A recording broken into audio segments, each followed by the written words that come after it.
The opinions expressed in the video you are about to see are solely those of BoatTEST.com and its test captain. Hi, Captain Steve for BoatTEST.com, and today I'm on the Ranger Z520. We're going to put it through a full test and do a complete walkthrough.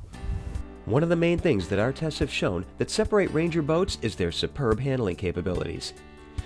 As far as handling the Ranger 520, it's pretty straightforward, as in you want to drive it straight and forward. You don't want to do a lot of cranking and banking on a bass boat. Bass boats in general have a characteristic of chine walking when they get up to a certain speed. You either have to learn to drive through this or keep to a more sedate speed, in which case you'll also lose every race to your favorite spot and be forced to leave early for the weigh-in. However, with Ranger, and indeed with this Z520 Comanche, there was no chine walk, and I was able to accelerate right up to top speed with little skill of controllability. It was quite refreshing and made the ride much more exhilarating. A lot of that has to do with the strength of the hull, and in particular the reinforced lifting strakes. As you can imagine, at speeds in excess of 70 miles per hour, there are significant stresses on the hull. These strakes are reinforced with stress-directed fiberglass that reduces flexing, and our tests show give a more solid ride. Ranger tells us, with the engine being set back from the hull, that they're able to see quicker times to plane. Our tests showed the Z520 reached plane in only 4.7 seconds. Once you get up on plane, bring the trim up to about the 1/4 mark, then you'll feel the speed pick up, then you can really get on the speed and hit up to your maximum. Our test boat was powered with the E-TEC 250 HO that brought us to a top speed of 72.5 miles per hour at 5,800 RPM. At that speed, we were burning 26.4 gallons per hour and getting 2.75 miles per gallon for a range of 129 miles. Best cruise came in at 4,500 RPM and 55 miles per hour.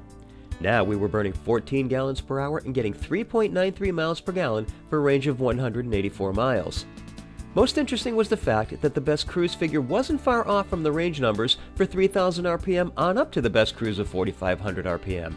So that means that if you're not entirely comfortable at 55 miles per hour, you could just select any speed from 30 miles per hour on up to 55, and it'll have very little effect on your range performance. We reached 30 miles per hour in 8.5 seconds, 40 in 10.4 seconds, 50 in 12.5, and continued accelerating through 60 miles per hour in 15.5 seconds. Our E-TEC 250 HO was mounted on a jack plate that allowed us to raise or lower our draft by roughly 6 inches without affecting trim. The foredeck measures 6 feet 5 inches by 6 feet 10 inches. The Ranger Z520 is a dual console boat, and both consoles feature smoked windscreens that did a great job of deflecting the bulk of the wind over our heads while still maintaining an aerodynamic quality. I measured 1 foot 8 inches of room between the consoles. I was impressed with the lack of clutter in the panel layout. This was thanks mostly due to the dual iCommand gauges, which allow you to customize the display to show whatever you'd like. Engine alarms are sharing visual space with the tachometer. The fuel gauge shares a home with the speedometer. I was happy to see the switch panel was completely waterproof. Indicator lights let you know when a switch is activated. Ranger is also very proud of their SRS, or soft ride seats, and with good reason. They're not only soft to the touch, but the cushioning effect has to be felt. They also have a slight wraparound to keep you secure. Well, this is just a look at some of the features of the Ranger Z520. For BoatTEST.com, I'm Captain Steve. We'll see you on the water.